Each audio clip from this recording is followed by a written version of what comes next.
Has Drawn to Win, the director of the Academy of Composition, and the creator of the Core 80 Experience, also known as the See and Grow Rich in Art video course, which you can find out more information at core80.com. This is the Drawn to Win podcast, where I have the incredible privilege to draw artists from around the world into fun and meaningful conversations around art and life, and yes, maybe even a little food. You can hear us each week on iTunes, Stitcher, SoundCloud, and YouTube. So make sure you subscribe so you always have a seat among friends. Let's get into the show. Sheryl, welcome into the conversation. Thank you for having me. Much appreciated. Now, where are you located in this beautiful world of ours? I'm located in Sudbury, Ontario. It's a little city in northern Ontario, Canada. Mm-hmm. About, if people probably know Toronto as a landmark in terms of location. So 4.5 hours north of Toronto. What? Yes. Yeah, labor. Whoa. So we're. I'm a northern girl. I like the north. I did live in southern Ontario for a few years, but it was too warm for you. Too warm. Yeah, it was just way too warm. Oh my goodness! So really, how do you say the name of the city? Sudbury. Sudbury. So really, my mind goes to somebody saying, "Brr, yeah, it's too cold here. It's Sudbury." Yeah, yeah. So how do you survive the cold up there? Like, I mean, well, I like the cold. Yesterday I threw on my ski pants and my two coats. Well, I had a jacket, I should say, and my coat with a hoodie underneath, and my hat and my mitts, and went on the ice with my snowshoes. I'm not looking for a spot to draw, but I couldn't seem to find the right. Well, it was a little slushy, so I'd split my chair up. And next thing you know, I'd be quote a term my mother used to say, "ass over tea kettle." So kind of flip. So you fell over? Yeah, a couple of times. Well, a few times. So finally, I just walked around a little bit, took a few pictures, and enjoyed the sunny, crisp day and snowshoes back. It was my first time actually out this year on the snowshoes, so. Oh, wow. It's late in the season to be doing that. Wow. But, so you went out on the lake? Yeah. Wow. Yeah, I love ice fishing. That's another thing I like to do. So. I live over here in Erie, and it's, I guess, typical for the lake to freeze over where you could actually drive out on it. Yeah. But we've had this incredibly gorgeous, beautifully warm winter, which means the lake hasn't frozen over, not even once. And so I haven't been able to experience that. And I'm not certain I'm missing it. But if it does freeze over sometime and I'm here, it would be something I would go out and want to experience. Yes. Now, do you do fishing? Do you ice fish it? Yes, I do. Yes. Look at you. I love to ice fish. I only got it once this year so far, but next weekend, which is why I told you I was tied up next weekend, I'm going with my two sisters, and we're going out on Nipissing, that's up near North Bay. So that's about an hour east of here, an hour kind of southeast, I guess. And we're going on Lake Nipissing. We've rented a hut from a company there, and Primo's Ice Castles, and we're going to spend the weekend there fishing and cooking and just enjoying the weekend, just me and my two sisters. That's cool. Now, do you cook on the ice, or do you go back to land to cook? Well, they've got actually this ice hut is almost like a little trailer right on the ice, and everything's set up inside the trailer. So they're dropping us off there and picking us back up on Sunday. What? First time we've done this, but that sounds so cool. Are you bringing some art stuff, or? Yes. Oh, yes. Nice. I'm still trying to decide. I'm bringing my pastels now. It's a toss-up between whether I'm going to bring oil paints or watercolors. Maybe all of it. I'm going to have more of that than I'm going to have food, I guess. I don't know. So let me ask you this. As an artist in the cold. Mhm. What are some experiences that you've had that given you insights into capturing cold in um because sometimes you hear people talk about how the cold air, and Mhm. some paintings you look at it and you're like, wow, you can actually feel the coldness of the air, right? Just, like, Well, what's your from journey with that? Like being able to translate that into visual. um, color is a big thing, and that's been a big learning curve for me because as a rule, I love portraits. Mm, But being in a smaller community, we don't have a lot of opportunity to take workshops with portraits or life drawing. So I started going out probably about 2, 3 years ago doing plein air. And I'm not a plein air artist, but it was a way to retrain my eye, mm, in terms of seeing shapes and keeping that going. So with time and with talking with other artists, I've kind of connected with a few other plein air artists. And, they've given some tricks on, you take I use pastels when I'm out there. So taking the pastel and holding it up to the sky and getting the colors and seeing the purples and the blues and the snow. And so there's the cool tones, but there's also the warm tones with seeing the peaches and the pinks and the yellows, depending on the time of day. So a lot of it has to do with the color and how you portray it. And obviously, the grayer, the cooler it's going to look, and the colder it's going to look. But as a rule, you want to try and bring color into it to really give it some life. So that's been my experience, really learning about seeing the colors that are out there mm, and seeing. So, they're the cold, of course, is cooler colors. mm-hmm. And then with the warmer colors, you're going to make the snow, you can make it a sunny day and a nice, you know, warm winter day that's maybe heading into the spring. So you're Yeah. kind of capturing that with the pinks and the oranges and the peaches. And then otherwise, you're going more into the blue, cooler tones with the purples and that to get that sense of coolness and the gray blues and. So yeah, It's beautiful. yeah, I'm enjoying seeing it. I really notice it now when I'm driving. It's been like, wow, look at the colors that I didn't see before because that wasn't what I did. Mm-hmm. And I never noticed how blue. We always think of snow is white, but it's not. It's very colorful. A lot of, Yeah. White has a lot of color in it. and that it does, and I've learned that as well with my framing Mm, connection. okay. Mm-hmm. Yeah, well, we'll talk about that in a minute. Yeah. As you were talking about the color, right? And the warms and the cools. I'm sure somebody's already done this, but it'd be kind of neat to either as an abstract or even in a a non-abstract painting, a plein air painting, envision like almost just snow, but then you have like that warmth, Mm-hmm. and then if you think of a title called like Chasing Winter, right? Mm-hmm. It's almost like squirrels running around a tree, like playing, but it's really Yes. just like light, this warm light chasing this cool Yes. light. That'd be a beautiful experience. Mm-hmm. It is. It's like last night after I got off the ice, I remember I said I couldn't find a view on top of the fact that I kept toppling over. But as soon as I got into my truck, it was just the sun had started to go down, and I got a couple of pictures of that. Mm, Then the sky turned this amazing color, like pinky, orangey, purpley, blue. It was just amazing, and I'm thinking, geez, now I should have been out there. I would have. It was amazing to see, and then of course reflecting off the snow. yeah. So it can be, for I think, if you're going to live in Northern Ontario, it's great to be an artist. Yeah, you have a beautiful landscape and stuff, and Exactly. skyscape and everything else. Yeah. So you kind of lose yourself, and then you don't realize how cold it is at times because you're just Mm, out there mm, drawing.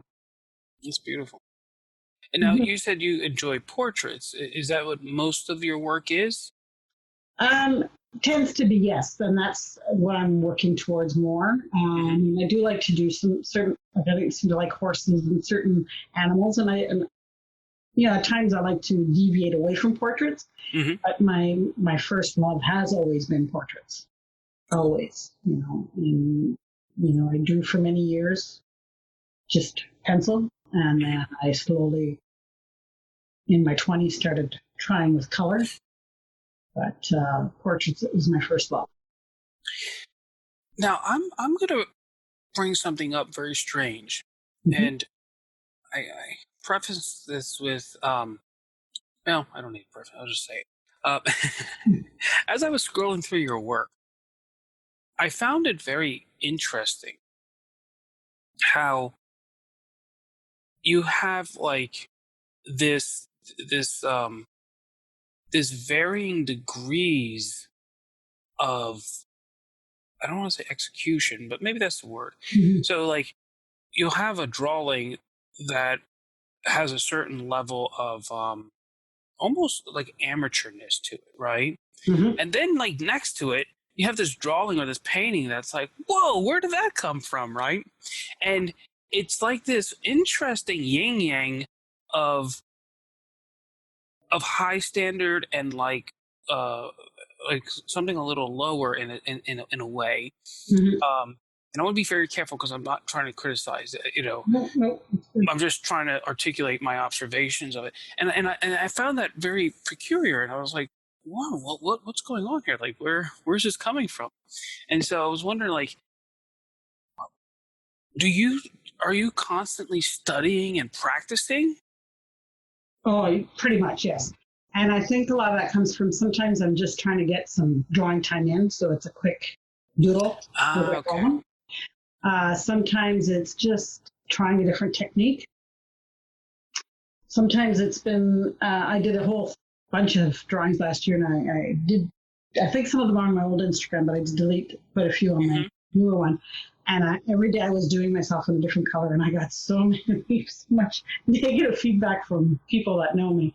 But I was just playing with monochromatic. I wasn't even really looking at trying to capture a likeness so much as I was trying to play with, trying to see more in my portraits, in the sense, so by sticking to one color and just playing more with color, more with the monochromatic look.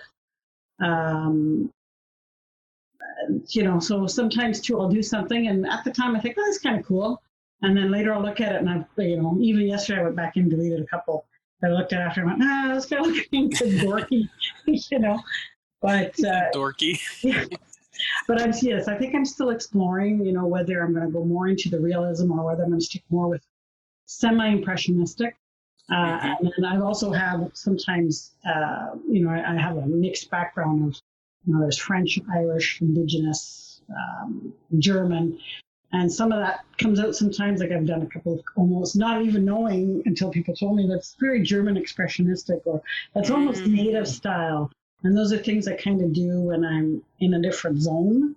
But I do want to, bring my art up considerably. So, I have been going and trying to clean it up a little bit. But I know I'm still working on finding Sheryl, I think, in some of that. Absolutely. I mean, what works for me? What's my style? What do I want to do? And what do I want to portray? And I think I've been really pushing that even just the last couple of months. I think I've wanted, but I've had a couple of setbacks in terms of my health and my, I've changed a job in that too. So these things have all impacted where I'm going, or where I was and where I'm going now. So it's been, my focus is getting a little clearer and a little sharper as to what direction I want to go in. And so that's, you'll probably see some more disappear off my page as I go along. Well, that makes sense, and I'll give you a huge compliment. Your courage to put that part of your process out there, I think is beautiful. And so it's kind of this nice mix, now just in terms of eclectic. Yeah, and maybe just in terms of marketing to bring a little clarity to people who are looking through it, you Hmm. might start your post like that with the WIP, like work in progress, or like just come up with a little tag, right? A little Right. like a little word that when people are scrolling through, they like, oh, this is a final painting. This is, Hmm. this is a work of art. This is a work of practice, or something like that, right? Um, and just to give the viewer a little clarity on how to navigate Hmm. your Start it with that as opposed to halfway through the write up. That's true. Yeah, yeah, exactly. yeah, and I am finding some. So probably like I've been doing that series right now on the black feather, for example, is one I'm Mhm. working on. Once I'm completed, I'll probably amalgamate some of them into, how you can have a series of pictures under one and get rid of the rest. Mm, So gotcha. then it'll be not so many of the same picture over and over and over. And so I noticed that too. I was looking. I guess I have quite a few of that one on there. Well, it's cool that you're conscious of it, and that Yeah. you're curating this thing. Yes. Um, Slowly getting there. I'm going to encourage you. Oh, let me ask you this real quick question before I encourage you in this weird thing. This is what I do. Um, are are you a Gemini? No. Oh, okay, good. I was just kind of curious. No, I'm a Virgo Libra cusp. What? Me too. Oh, What's your really? birthday? September 20th. No way. Yeah. That is my birthday too. No way. That's Oh my crazy. goodness, that's so cool. Very, very Yeah. So cool. then I think that's where sometimes you see like I'll go, I'm a Virgo and then I'm a Libra and then I'm a Virgo and Absolutely. in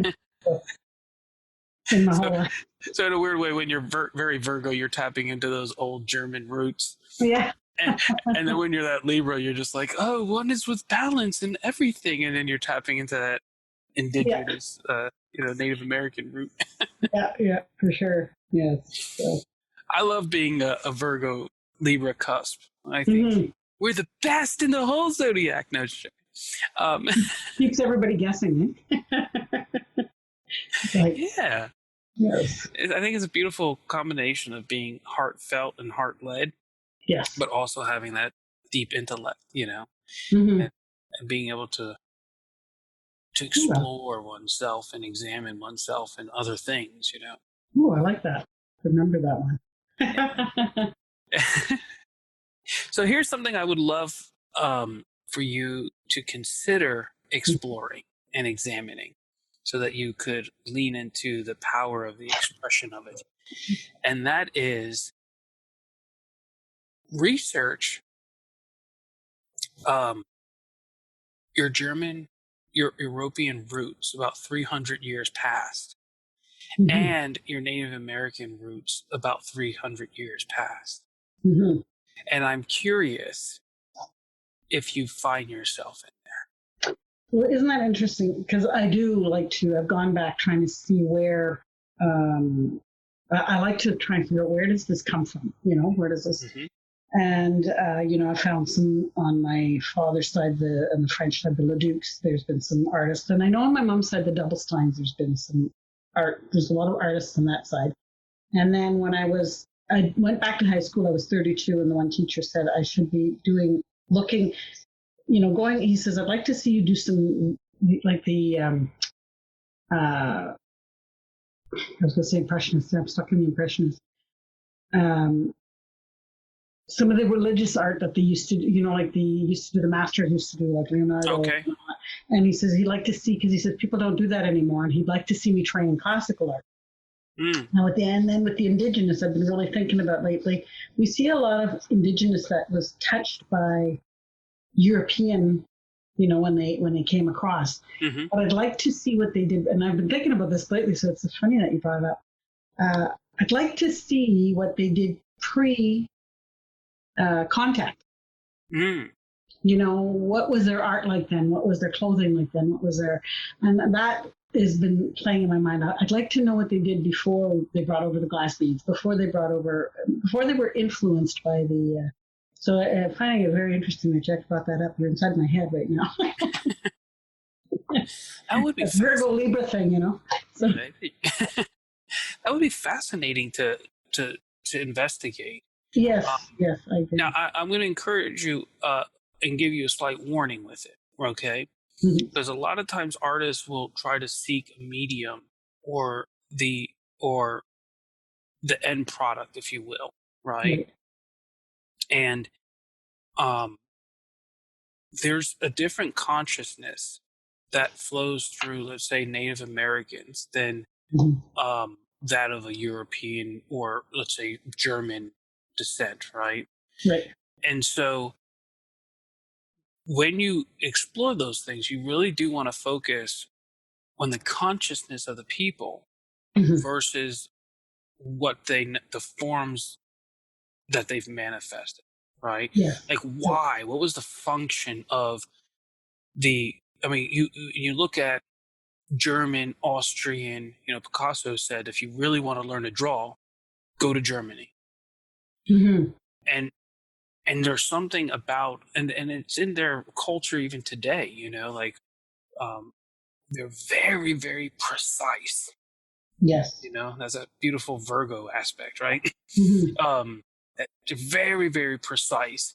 And if you look at the work of like Otto Wagner, and how he would design the buildings and I believe even the railroad and all that stuff, from his graphic design to his architecture to his city planning, like it was just incredible. And Mhm. it's just gorgeous. It's like Munich, Afonso Muka, right? But like instead of being an illustration, it's like 3D, right? It's real. Mhm. And then on the other hand, you have this almost folk art at some level from the Native Americans, and the stuff that they're tapping into is just Mhm. it's deep. Yes, because they do. They go right deep, And yeah, I hear you on that. What roots do you have when it comes to the Native Americans? A little bit of a blend. I do have some Wendat Huron roots and Algonquin, and this one's not confirmed. Possibly Mohawk. Of course, it's all oral history. That part Hmm. on the Mohawk and Mi'kmaq or Micmac, as they would say. So, but that also is often closely related to the Algonquin, right? Okay. So, It's funny you say right. I say that all the time too. I have no clue if it's right or not, but yeah, yeah, I'm going with you. like that. No, yeah, I don't know if they use that where you're from, but here it's like, Sure. yeah, no, yeah, all the time. Yeah, no, crazy. You mean no, or do you mean yeah? No, yeah. So, uh, Um, so like, how are you related to them? Like, do you know like how many ancestors ago it was, or? with the Mohawk, it's probably a little more recent. That would be more the recent. There's more Huron, Wendat Huron, than anything. Mm, That's what I tend to um, find an affinity towards. Like hmm. I'm researching more of that, and I don't know why. It's something I had this weird experience happen to me when I lived in Southern Ontario, and that was probably my first realization that they call a vision. Ooh, And cool. Do and share, do share. well, so when I lived in Southwestern Ontario, I lived in a small town called Palmerston, and they had the Huron rail lines used to run all the way through. Just coincidental. My name is the county of Huron is all in that area, Mm, further south or north. Sorry. So I went for a walk. They had removed the lines, and they were now trails. And I was walking with the kids, and all of a sudden, I just started feeling like I was in a time warp. It was a whoosh thing. I haven't shared this with too many people, so this is going to be interesting. Um, and like I could hear sounds, and I could hear people laughing, and I could hear kids laughing, and I could see people running through the forest around me. And it mm. was just like everything was happening. It was very surreal. Of course, I didn't tell anybody. It was just too real, and I didn't really understand it then.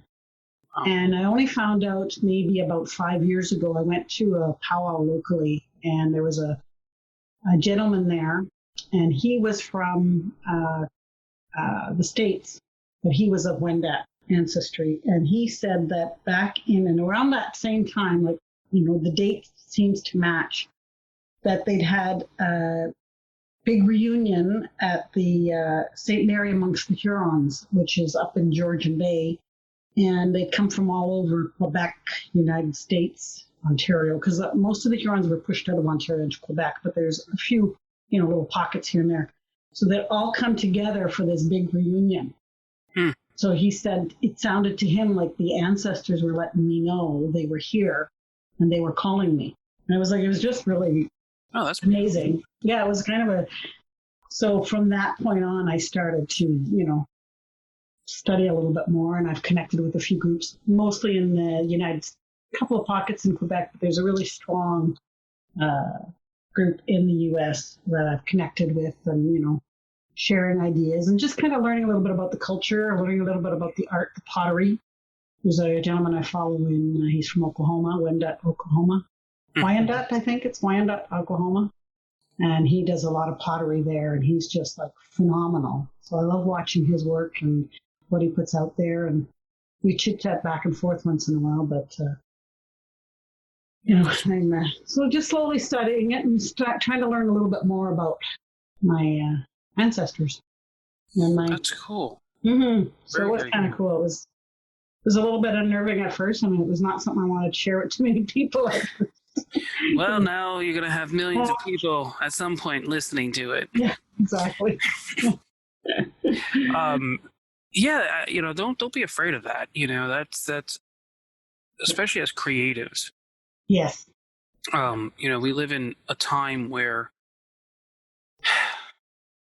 we try to shun away from it, and those who don't are considered to be a little cuckoo. Yes. And I think we have to protect ourselves, protect that sensitivity. Mm-hmm. There was this opportunity I had to teach Chinese kids English, right? But they did it through drawing, which I thought was fascinating. Oh. I never had any desire to teach Chinese kids English, but the fact that they were using drawing, I thought I wanted to experience this. And in their contract, they said, if you have any, if you come up with any ideas or anything, related, or any ideas or whatever, we own those ideas. Yeah. And so before I signed the contract with them, I had them go back and reword that, because I said I have to protect my sensitivity, and I'm not going to live a life where I have to tell inspiration that it's not allowed to come during this hour, right? True. Like, as creatives, you cultivate that sensitivity, and I want whatever that is that inspires me to know that it always has access to me, right? And that it's my responsibility as a creative to protect it, right? Because it came to me, it didn't come to them. True, very true. Very good point. And so if it comes to me and I care for it, then I ought to profit from it if I choose to go in that direction, or the inspiration desires me to go into that direction. But either way, I have to protect it. And surprisingly, they came back and they said, okay, we'll change it. And so they changed the contract, Nice. It was very cool. So with that said, I really encourage you and anyone else who's listening to, protect and foster and cultivate that sensitivity, because without it, we won't be able to create authentic artwork. Very true. Very true. And that's the goal, right? It's I would love to see you work on a painting at some level that captures the spirit of that moment that you walked into. I have a picture in my head. Mm-hmm. It would be interesting to try and put that down. That's very true. I wonder if I could. I guess it's something I could start exploring. Yeah. I've got the vision in my head, and what I've got the vision of what I felt. That's important. Yeah. Yes, and what I felt and what it seemed like the vortex of what was going on. Because if you push into it and you explore it. And I think it was Monet who said, there's this cool quote that he said something along the lines like, you have to forget the name of the thing that you're drawing for you to really be able to draw it. And what he's talking about is that, we say, oh, that's a person, or that's a flower, or that's a tree. And then we start drawing the noun. We're not really pushing through to understand what is the essence of that tree or that person, right? And so in your case, with that vision, I almost feel like if you tried to paint it, what you saw, you would actually ultimately, you would never capture it. No. Right? No. But what you felt ultimately becomes a formula that you can embed in all your artwork from this point on. Right? And just, what is that? What is that thing that was calling out to you? Would you take a moment and kind of explore a little bit with it? Like push into it a little bit more? I would like to, yes. Cool. Yeah. See, we start through art, then we get into life, and then we end with food. So let me ask you a couple questions. Sure. Was there any moment in it that you felt afraid or in danger? No, I think I felt more, not afraid. Maybe there was a touch of fear because I didn't really know what was going on, but I wouldn't say in danger. No, never in danger. Okay. So here, the fear that you felt, or the concern, or the worry, or the what the heck is going on, would you say that energy was vibrating in your head or in your body? Both. Can I? Yeah, that's fine. Yeah, because of course the mind is doing one thing, but the body was feeling something different. So so what was the mind doing, and then what was the body feeling? I think the mind was trying to figure out what was going on, was trying to decipher the message, what's going on here, what's going on, are you going crazy, or is this is this real, are you having a breakdown, so it was doing all that stuff, right? Yep. The body was like almost like it was like frozen in time and like almost riding. I almost felt like Christina's world, I guess. Where you're just like in this whole other plane. And it was, I could hear, like I said, so part of me was saying, wow, but the other part was saying, uh-oh. So, I had the both going on. Exactly, especially being that Libra, right? Because you get both sides of balancing both sides, right? The logical side was saying, okay, there's something wrong here, this isn't right, this isn't normal, you're not supposed to feel this, you're not supposed to see this, da-da-da. And then the other side was saying like, wow. Yeah. Like, wow, what's going on here? This is so cool. Where did all these people come from? Like, who are these people? Where am I? So it was like kind of a little bit of both. That's beautiful. That's beautiful. And so, and I never thought of it till you asked me that. What, if you were going to apply a color combination of 2, maybe 3 colors, what 2 or 3 colors would you, generally apply to that moment? Green. Yellow. Yep.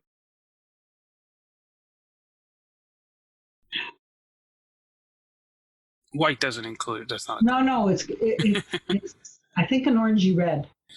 Ooh, interesting. Yeah, because it's not red. It's an orangey red. There was a lot of warmth. That's beautiful. A lot of light. And is it a dark color, or a dark warmth, or a light warmth? I'm going to say more darker, like mid. Interesting. Yeah. That's very, very cool. So now you got a palette that you can play with that comes from this inspiration. Were the forms tall or short? There were a lot of children. Okay.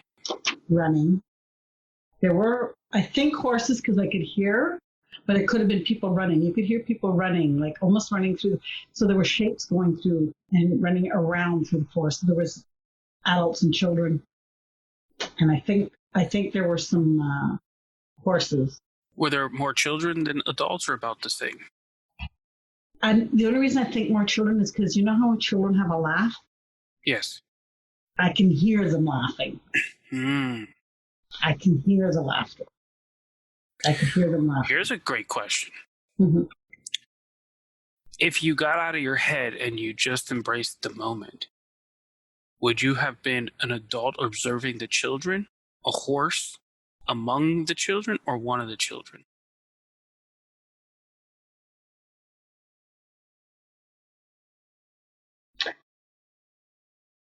I see kids running, so I guess observing the children. When you see the kids running in your head, are you looking straight at them or down at them or up at them? I think straight at them. Then that would probably mean that you were one of the children. Oh, yeah, interesting. Hmm. Mm-hmm. Interesting. Wow. I never thought of that. Yeah, Like, because I can see specifically one at my level. Like there's one that always stands out. Like I can hear them, but I can see one. And everything is at my level. Everything is at, like, not at my level, but I mean, I'm child level. Yeah. You know. That's beautiful. And what's crazy is who knows if the scenario is true or real or whatever. Mm-hmm. But one could even play with the idea that you saw that one child at that eye level, mm-hmm. and they were seeing you too. Yeah. Right? That's a very it almost gets a little creepy, but if you just put a little creepiness to the side, it becomes extremely beautiful. I had I was just thinking about this the other day. When I was young, I lived in this crack house, right? And it was a horrible situation. But in the midst of it, all the way on the top floor, there was this attic place, and for some reason, as a kid, I was maybe 4 years old, maybe 3, 4 years old, something like that. And I remember going into this chaos, this dusty, gross place, and cleaning it and organizing it and bringing order to the place and making this table for my brothers and my mom and my dad to sit at and eat together, right? Mm-hmm. And so the idea of us having this conversation, almost 40 years later now, and ending with food, it's the same spirit that was in that little version of me. Right. And that was able to, in the midst of this chaos, bring beauty, a moment of beauty and clarity and order.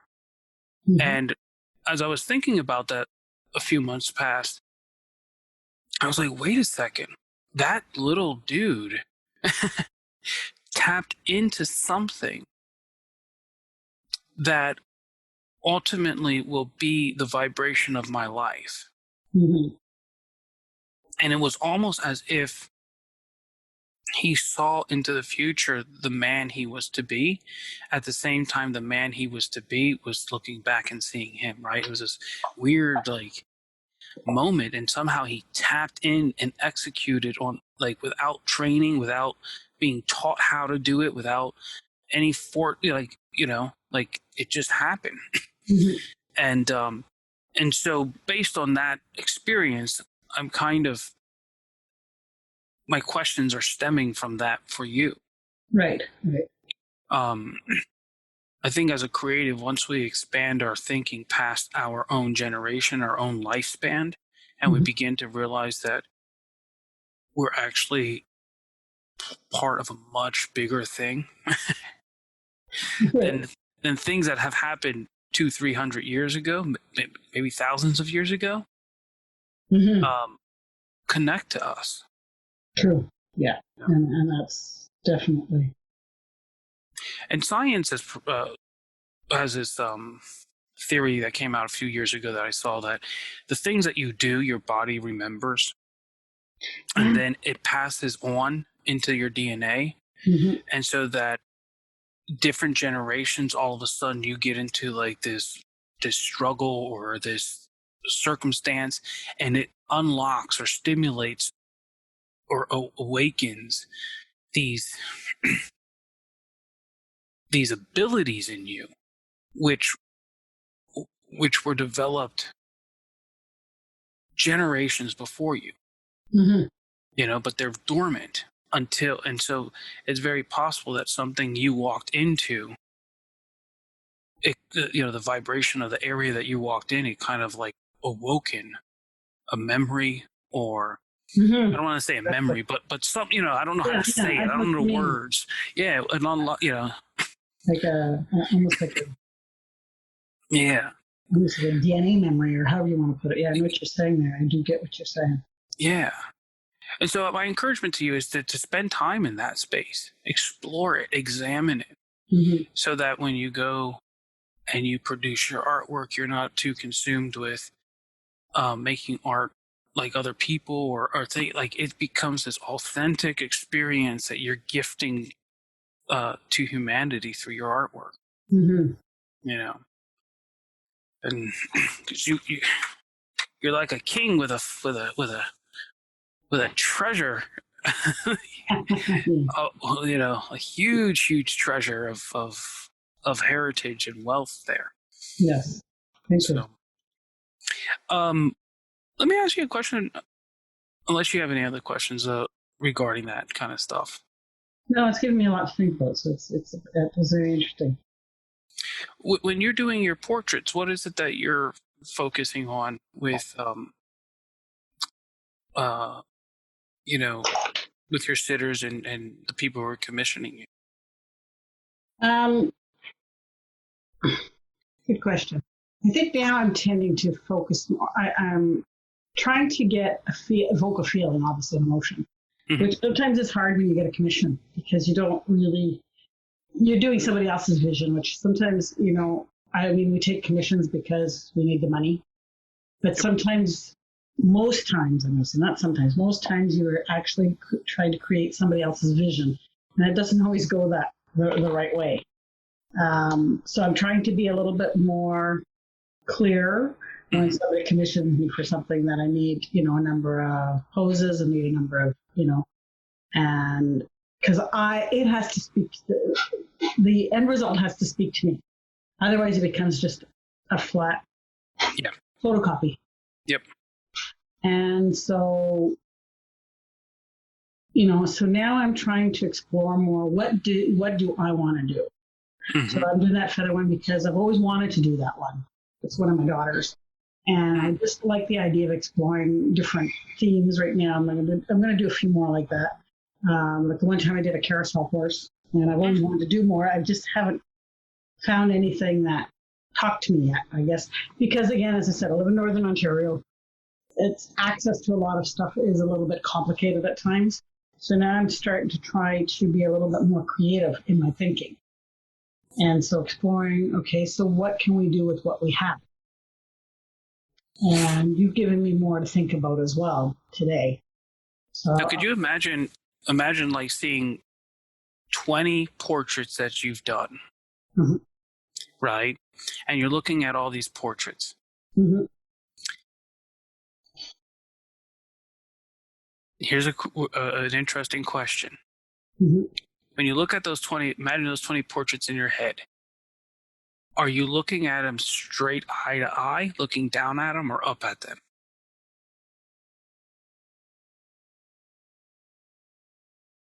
Let me think about that.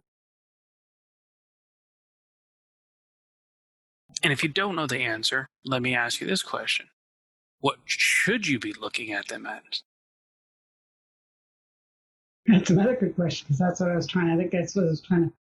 Because I think some of them I'm looking up, and others I'm looking straight at, and a few I may be looking down. So there's some people say, you know, one of the questions you're often asked is, you know, what's your favorite? I do have a few favorite paintings, and they're always the ones that I haven't kept, of course.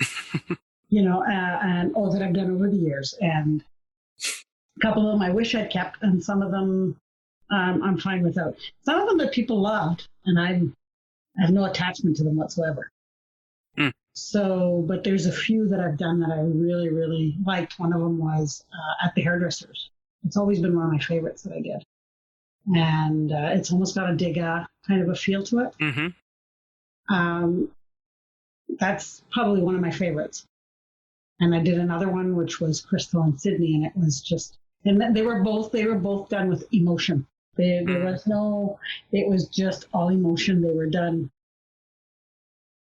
very quickly, and right from the heart, right from it was all pure emotion in them. And I think when I look at them, that's what I see. You see that emotion? Yeah, I can feel the artist. I can feel myself in them. And what does that feel like? It feels great. It feels a part of me, but part of me wants to take them back because I want to keep them. Part of me out there. So I know that there's a big difference between painting for the sake of painting and painting from an emotion. Indeed. And so I'm really starting to understand a lot. Just like, I tell people I'm self-taught, and they'll say, well, you don't need to, I say, I want to learn. I need to learn more. And I'll say, no, you don't. You've got a good feeling. I said, I'm like the musician who plays by ear. Yes, we got a certain amount of talent. Like everything I do is by eye. But if I can go up a level, which is to learn some of the basics, which is I'm trying to learn now, forcing myself that I thought I never needed because I was too cocky when I was younger. I know I can do so much more. I can learn all that. I can put it all aside after. But then I know I've got that. And once you have that, it really makes a difference. And so these are things I'm exploring. Yeah, that's beautiful. Yeah. That's spot on. Mm-hmm. Because when you're learning to play by ear, that's like just somebody who can look at something and render it. Yeah. But to be able to go into one's imagination and hear the song within, and then have the language to actually to write that song out, not just the English, but the language of music, to actually compose, to make a composition that then someone else can or yourself can perform, and other people can experience that song that was in your head. That's the goal. Exactly. And so when somebody says, what color did you use to mix? I have no idea. I just mixed colors. And then I'm probably doing 10 times the work that somebody who knows what color to mix to get exactly what I've probably mixed 30 colors together to try and get this. And then the next time I need it, I have to sit there and try and mix that all over again. I'm... Yeah, there's a way that your German side will love to actually note take color. Yes. There's a little symbol system that you can go out into nature and actually just look around and use this notation system. You don't even need to mix colors, and it will give you the color, the value, and the intensity of the color. Wow. So the hue, value, and intensity is a little quick notation system that you can use to jot down color, and then you can go back to your studio and know, oh, that's what that color is. That's what that color is. And you can notate millions of colors like that very, very quickly. But what I would encourage you to always remember that color is powerful. But before you get to color, like Norman Rockwell once said, he doesn't even think of texture and color until his drawing and his design is complete, like perfect. And so there was, I think it was Henry Robert, I think it was him, who said, like, basically, like, color is kind of just what you do at the end. But if your composition isn't right, your painting's going to fall apart. Exactly. And so I used color, but it's everything. It's composition. It's value scales. It's shadows. It's all that stuff that, if somebody says, where does the light come from? I have no idea. If somebody says to me, what's your focal point? I have no idea. So because I just did, I never took the time to learn because I thought when I was younger, it was like, oh, I don't want to use my art to be a career. And biggest mistake in my life, because ultimately that's really what I want. And my goal is to, You went into medicine then, right? Well, I'm a medical secretary. And which, if you'd asked me 10 years ago, if I was be doing what I'm doing today, never in a million years, because I was the artsy-fartsy. And I kind of grew up thinking that I grew up thinking I wasn't smart. That's basically the way to put it, because I wasn't very academic.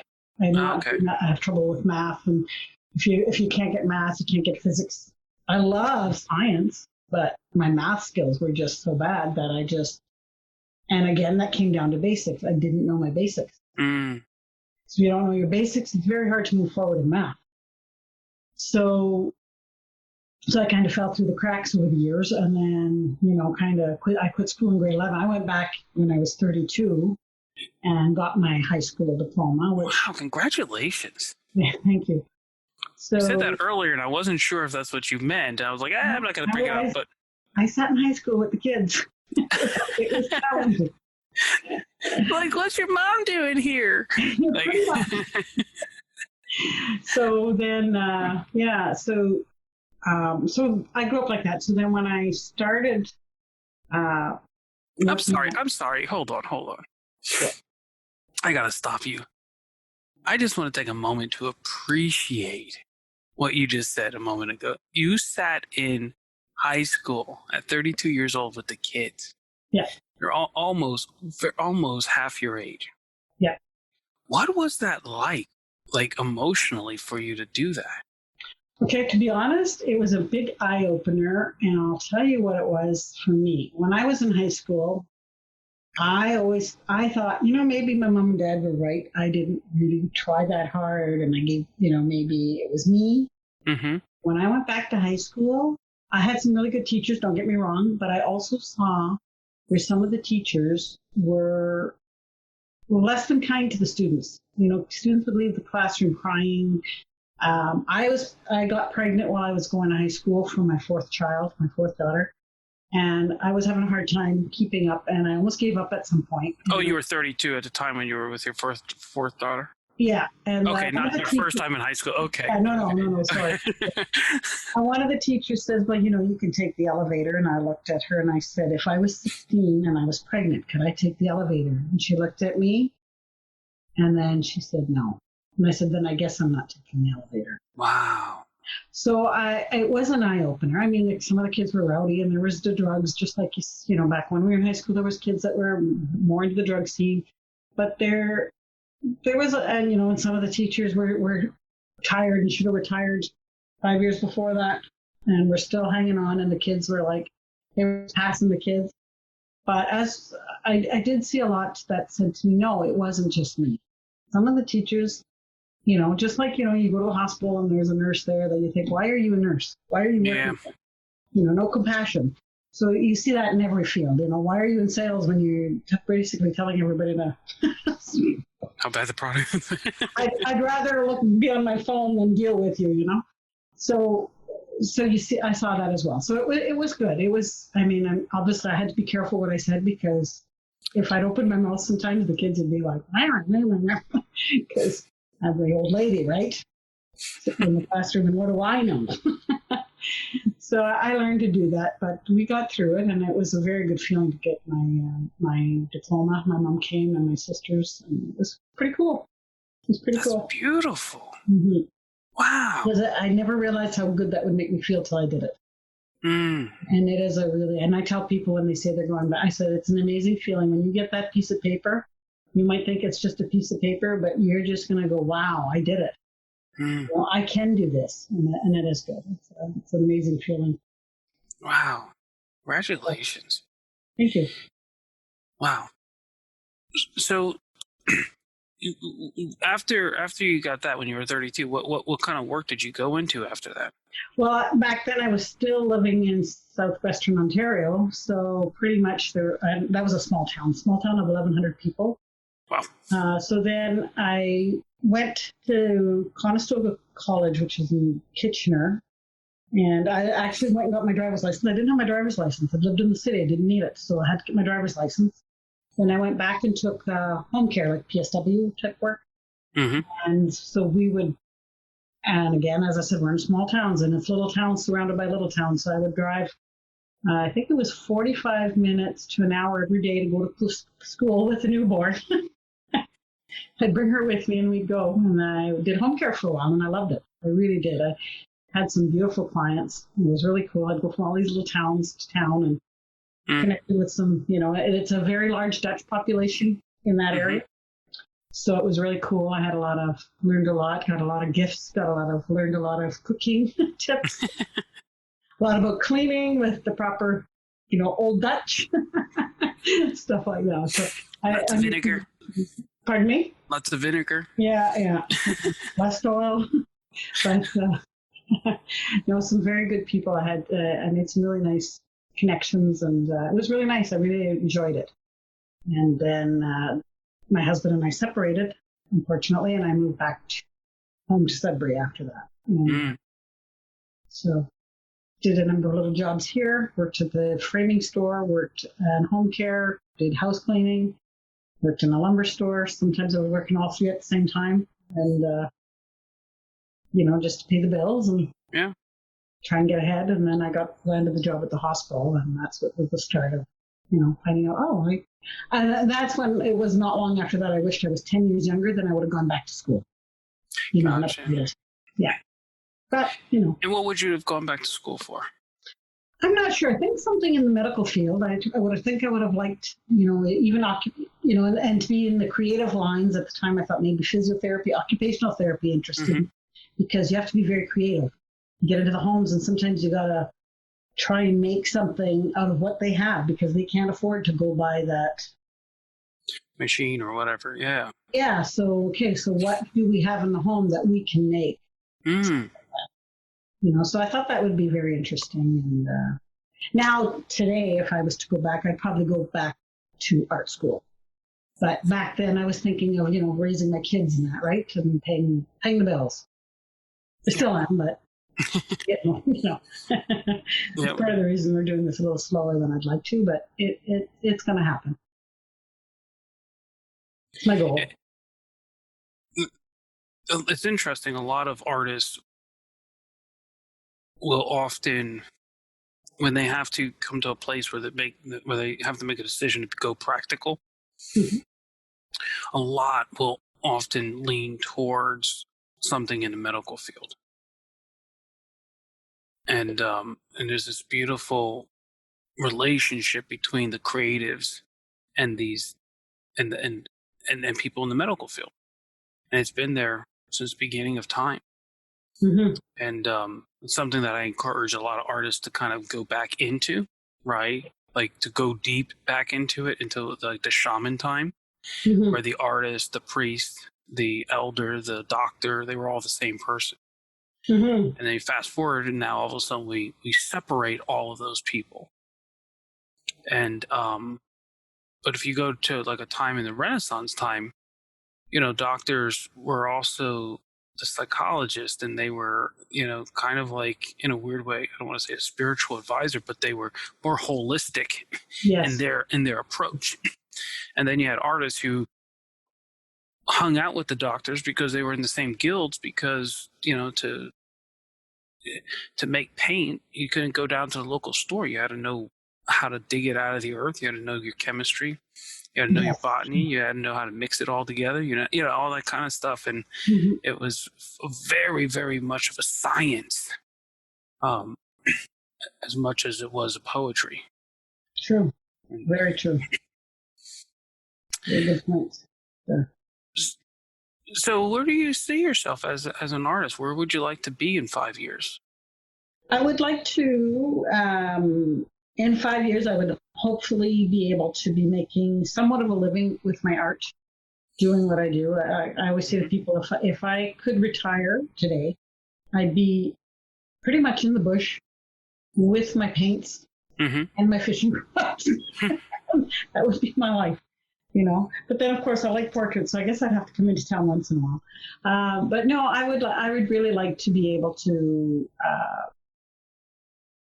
in the next 2 to 3 years, I'm hoping to semi-retire, so work part-time, and do, and commit. I would know, and that's the key, is to say, okay, it's within 1 day or 2 day, and it has to be for art. Yeah. And just do that, and then slowly transition into doing more art. Gotcha. And that's what I would like. That sounds so right now it's portraits, but I want to explore more. I want to take more courses. I want to go back to the Academy of Realist Art in Toronto. I took the one course last year, the Ala Prima, which was really good because it wasn't something you remember I said I didn't think I needed things. So I took the course I didn't think I'd want to take, and I really enjoyed it. Interesting. And I really learned a lot. And so those are the courses I saw that in your work because you had that nice that great underpainting. Yes. Yeah. And I was like, I wasn't sure if you were working in like watercolors or gouache or something. Right. What were you working in? Oils. Okay, so it was oils then. Okay, so that made sense. Yeah. But yeah, in that that was one of those things where I saw that leap. It was like a quantum leap in the work you were doing previously compared to there. Yeah. So I do want to take more. It'll be, I still have to take workshops. So this year I'm hoping to take 1 or 2, hopefully 2 this year there. And online, I'm going to start at first, because I use that thing with, I can't study online. But even with photography, they said, you can learn so much, go online. And I was like, I can't learn online. But I started exploring a little bit, like Cesar Santos and a couple other artists. And I actually going through, even today, I went on my lunch, I sat down and I watched a short little one on underpainting. And, and just exploring. And it's not necessarily, I know now, and even I think you kind of reinforce that. So that kind of helped, is that absorb it, but continue to develop my own. Yeah, absolutely. And finding your own, and I'm going to encourage you to go back to that moment that you had, right? So when I asked you earlier about the portraits that, the 20 portraits that you see, imagine you're at your solo show, right? And you have this artwork hanging up there. Yeah. And what I would encourage you to do is to kind of write a discipline for yourself, and pull it out of that experience that you had, because that was one of the most authentic, real, we can call it a spiritual moment if you want, right? This moment of just enlightenment that occurred. Yeah. And when we get those, we need to go and spend time in it and pull out of it a roadmap and that becomes our voice and our style. Like everything that you'll ever need to know was in that moment. So if you're doing portraits, it might become part of your style to always put the viewer in the position of a child, right? So for example, let's say you're going to do a portrait of someone like a bride, right? I saw that your daughter was married, and there's these beautiful photos in there, right? So let's just pretend you're going to grab and do a portrait of her, right? But if you do a portrait of her and you put the viewer at eye level, now we're looking at her as an adult, right? Or very, very, very tall child. No. Yes. And that shifts, right? And so if you shift our eye down and all of a sudden you put us into the role of the child, now that changes the emotion of that entire piece, right? She doesn't become this youthful bride, right? That but she becomes almost like the hope of a mother, right? Which projects now not just the moment that she got married, but really the life that she's going to build after that, right? Becomes a very, very different consciousness. The vibration of the painting totally changes. And that can become part of your signature. Right. That very good point. So you really give me a lot to think about here, because yeah. And that's funny because I've often said people say, why don't you do a show? I said, because I don't have a body of works. And I know that Mm-hmm. to do a show. And I never thought of it till you said, put your 20 pictures. And when you said it that way, it really puts it more into perspective and really into focus. And then now what you're saying there too, and I need to really go back inside of me. Yeah. Yeah. And that needs to be your focus for the next 3 to 5 years. Like really, really focusing on that experience and then building out a body of work over the next 3 to 5 years that you could have your own show. And that's a very, very slow pace. Yes. Right? I had my first student I ever had was Bill, and he was in his 70s, and he just retired. And he was a house painter his whole life. His father was a house painter, so you can tell like probably over 100 years of experience there. Mm-hmm. And he decided that he wanted to put the paintings on the walls, not just paint a wall. And so it took us about 3 months, but we composed out 13 paintings. And he had his first show in New York City, and it was this incredible experience, and people loved it, and for him, just for his life, it was an incredible experience. And so you can do it quickly if you give yourself the time to actually work on it. So 3 years, that's a long time, but there's no rush in it, right? Yes, that's a fact. Yeah. No, I mean, and I know that to get to my goal, it is going to take time. I agree. Yeah. No, it's good. Yeah, I've gotten some really good points, and I really appreciate that. Something to think about. Ponder. So if an artist rolled up into your studio, whatever the studio is, kitchen table, a room, whatever it is, right? Rolled up into your studio and began to talk to you about art and ask you for some advice, what would you encourage them to do or focus on? Well, after our talk, I think I originally had thought one way, and part of it still applies. I still think, of course, that to study, all their basics and to practice, but also to paint from the heart. From the heart, draw from inside, explore, as you said, inside, and find their truth, their reality. Indeed. Mm-hmm. Indeed. Because in there, that's where our beauty is, and just think that there are billions of trillions of people since the beginning of time, probably more than trillions, and there's no one else like you. Yeah. And if you had $1 for every person that's not like you, the value of who you are as an individual, as a unique frequency in the universe, that from the beginning to the end of time, there will be never, ever, ever anyone like you. If you could translate that into dollars, you'd be super, super rich. Yeah, right? True. And yet, as artists, we struggle with trying to look over here or look over there or look for value over here or in there under that rock or in that tree. And it's inside of us. It's ultimately just painting who we are, period. Yes. Your story of being 32 going back to school, you know how many people will be terrified to do that? Yeah. To do it while you're pregnant? I know. There's so many excuses that could be made for someone to choose to not win. And you chose to win, Yeah.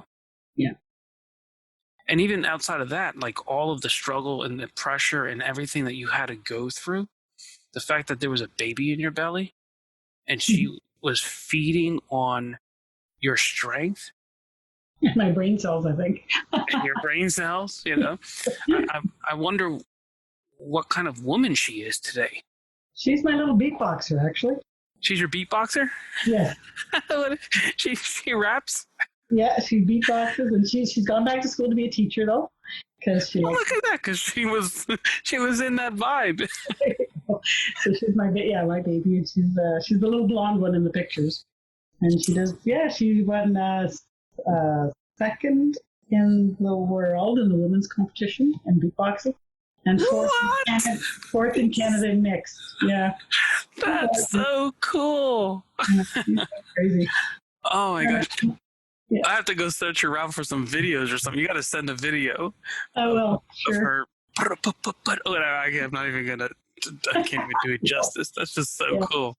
Sure. Wow. Yeah, she's Sparks, they call her. So. That's cool. Very, very cool. Yeah, beautiful.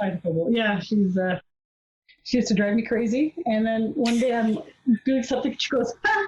I said, "What?" She said, "Have you heard yourself?" And I make all these noises with my mouth. I didn't even realize. Like, I imitate birds.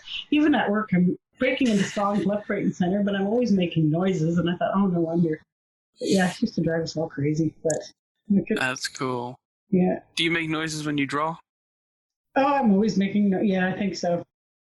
Yeah, that's especially cool. Now, because I find, and especially if you're trying to video, if you put the radio on or something, or put music on, the right away bang, you get nailed for not copyright infringement, but for for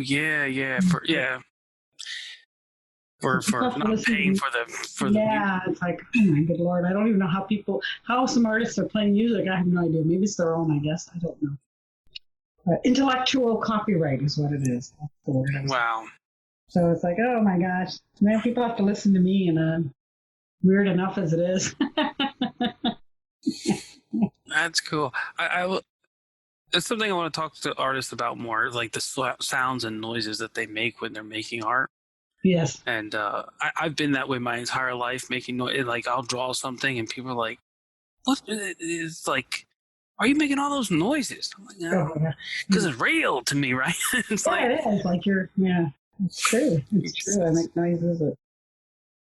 I said to my coworkers the other day, I said, sometimes I'm always breaking in songs, and they laugh at me. But I said, there's times I'm walking around and I realize I'm talking to myself, so then I turn it into a song, so because I'm thinking, I'm in public here. Because, I'm looking at things, and sometimes I'm thinking out loud, because everything is, Yep. The older you get, the more you just like, I don't care. No, my mom used to say it's the only way to have an intelligent conversation. My dad used to say, it's okay if you talk to yourself, as long as you don't answer yourself back. Yeah, there you go. Should I do this? Well, I don't know if you really should. It's probably not a good idea. Well, really?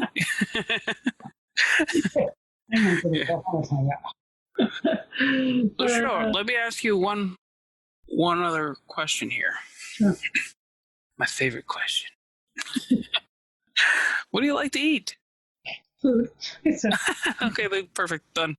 Yeah, some of my favorite foods are fresh fish. I like fish, but I do like to eat fresh fish, like perch, and here we call it pickerel. I guess walleye is the other name for it, and pike and bass. So we're always catching that. I'm not a big trout fan. Trout. I'm not a big trout fan.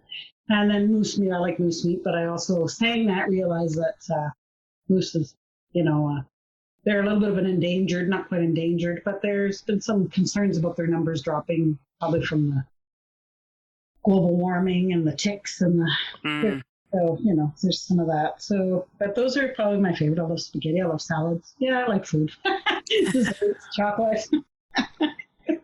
Yeah. Well, you were saying you're going to go fishing with your sisters here next week. So do you, when you go fishing, do you take the fish that you catch and gut it and all that stuff and then cook it there, or do you freeze it, or like what do you do with it? I think we'll be doing a bit of both there, because I think we're hoping to have a bit of a fish fry there, and then you're only allowed limits anyway, so I'm hoping to bring a bit of fish home, but if we don't, that's good. As long as we have a good time and hopefully catch a couple of fish anyway. That would be good. But like I said, with me, I'm bringing my art materials, and I think my sister's going to bring her crochet, and my other sister's going to bring her knitting. So we'll all be doing something Yeah, that works. on each other's nerves.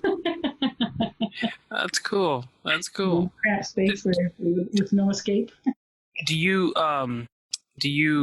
clean your own fish and stuff? Yep. So you got to tell me the story of the first time you gutted a fish or cleaned a fish. I was probably pretty young because Probably.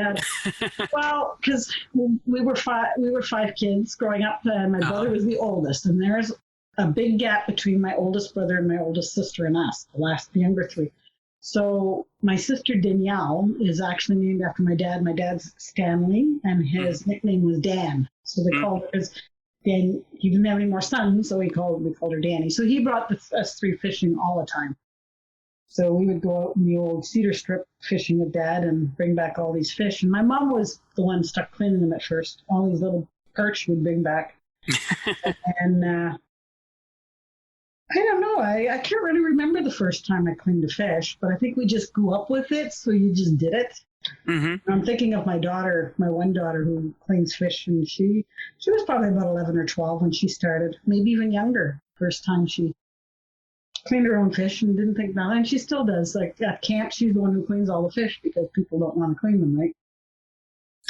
So, yeah, we were probably about 10, 11, and we would have been cleaning little perch. And I mean the little perch, not the jumbo perch, just these little 4 or 5 inch perch that we used to catch by the hundreds, I guess, buckets full. And so, yeah.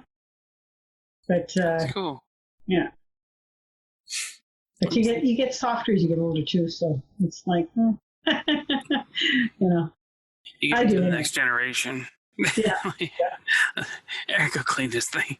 Yeah, pretty much. It's like, oh, But I'm a firm believer if you're going to fish or hunt or anything, even harvest, like if you're going to go out in the bush and get like fiddleheads and whatever you want to do, just take what you need. Don't take more. Don't kill something because it's there. So I'm a firm believer in that.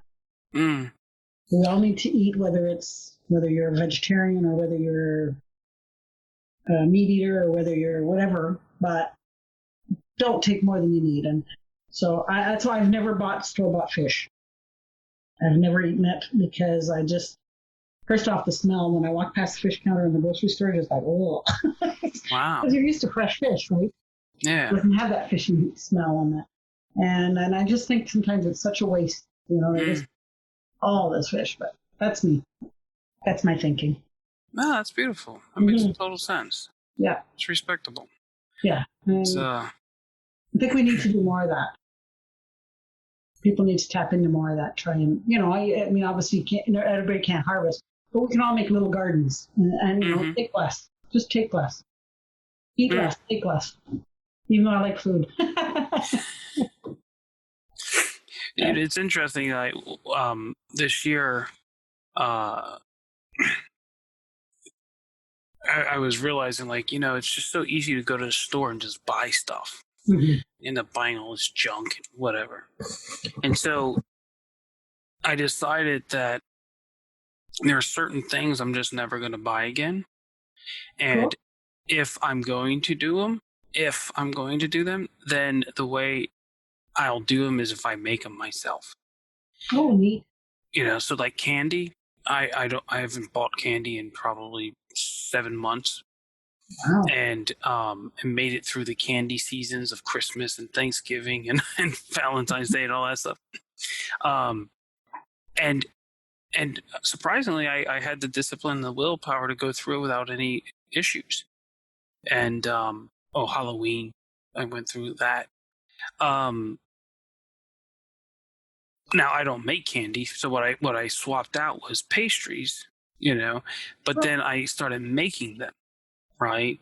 Because I wanted to say, okay, if I'm going to enjoy it, I just don't want to be able to go down and consume it anytime I want, but I'm going to have to put it into 2, 3, 4, 6 hours, sometimes, more to actually make it. And then in doing it, you can it's like you go slower with it, right? You're just not consuming it on the whim, but you're actually having this more beautiful relationship with it. And in doing it, it kind of made me think about like how a lot of native tribes, like the Bush people in in Africa, the Aborigines, the Native Americans, these hunter-gatherer people Mhm. would respect, you know, the things that they took from the land because these things gave their life, Yes. you know. Yeah, there's a big, and that's why it's like everything has life, everything. So, and that's where I'm, I think as I'm getting older, I said, I not only try not to walk on like insects and that, but even the garden Mm-hmm. grass, like, and if I have to, it sounds silly, but I apologize because, if I'm squishing down lichen and all that and mosses and, that's all living. They're Yeah. all living. And, obviously we have to walk just like every creature and every insect and every animal has to walk the earth and they all have to feed off it. But if we respect it and treat it, everything around us with respect, what a beautiful world this would be. Yeah. And it's more than just don't throw your garbage, clean up after yourself, watch where you walk, try not to kill things just because it's, if there's a spider in your house and, and you might bite you. I understand that. But to just That's go actually the only insect that I kill is spiders. with your wings. and I hate it every time I do it. I feel bad. Mm-hmm. Like if I can, I'd rather capture it and throw it out. But um, the only reason why I kill spiders is especially when I had my children were young, Yeah, you don't because you just don't want to risk that, you know. you don't know which one's bite and which one's going to. Yeah. Exactly. So me, it's airwaves too because we have them really bad. But and I but I don't go outside killing spiders or just No. walking down the road. So, Yep. and I try and teach my children that and my grandchildren that. So there's no reason to just needlessly kill stuff. So it's going to happen ultimately in our normal walks of life so that's kind of where and as I get older, I'm getting more like that.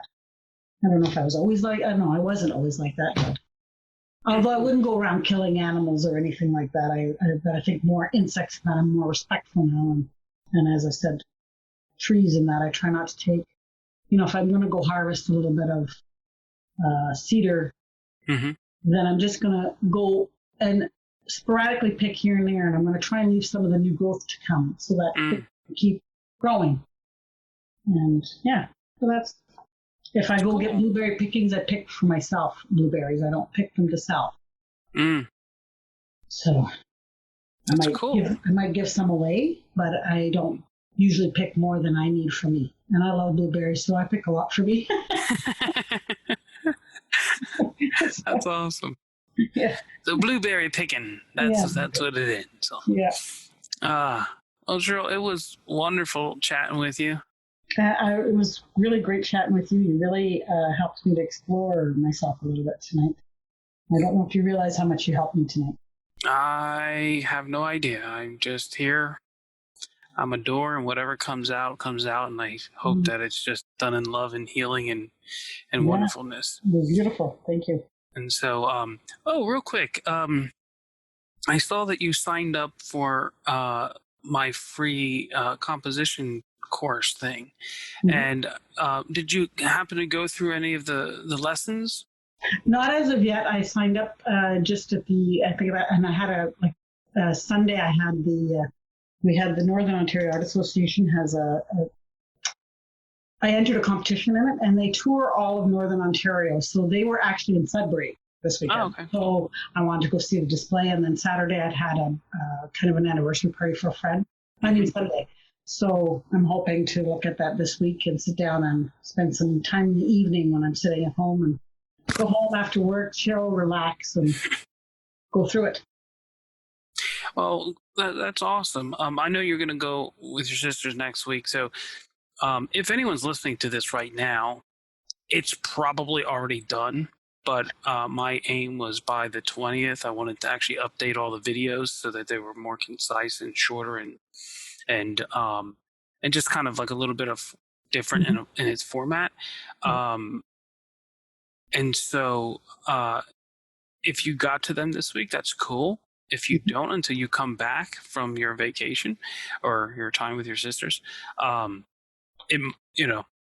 new videos, my hope is that they would be up by the time you come back. And if you're listening to this podcast now, they're probably already up because we record this month and we release the recording next month. So, and so, but you just have to go to academyofcomposition.com, click on free gift. It's free because our goal here is to get 1 million people to become more conscious, more aware of how to see works of art, and then also how to speak about it so that they can have deeper and more meaningful conversations.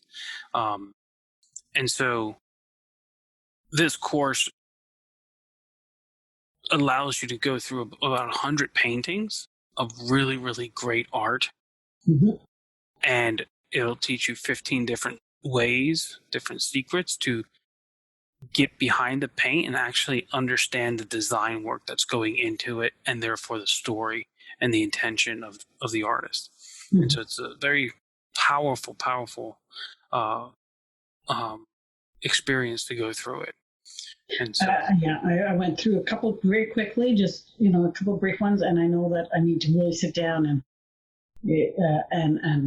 really sit down and concentrate, because as I said, I'm not very that little bit of a right brain kind of tries to take over the left brain and allow me to get through the mathematical part, and I see that there's a lot, so I know I just have to sit down, relax, and let myself open up to learn. Absolutely. Even though it's free, it doesn't mean that it's like, some throwaway thing, right? No, it isn't. And so it's a heavy, demanding experience but it's absolutely worth it. If you'll never, no matter where you go in the face of the earth, you will not find an education in composition like that. It just doesn't exist. Mm-hmm. And so, but like I said, when you come back, the new videos should be up. And so I just want them to even be more concise and to the point, so that you can go through. And even if you don't do the homework and stuff in it, and you just went through the videos, that would expand your experience. Mm-hmm.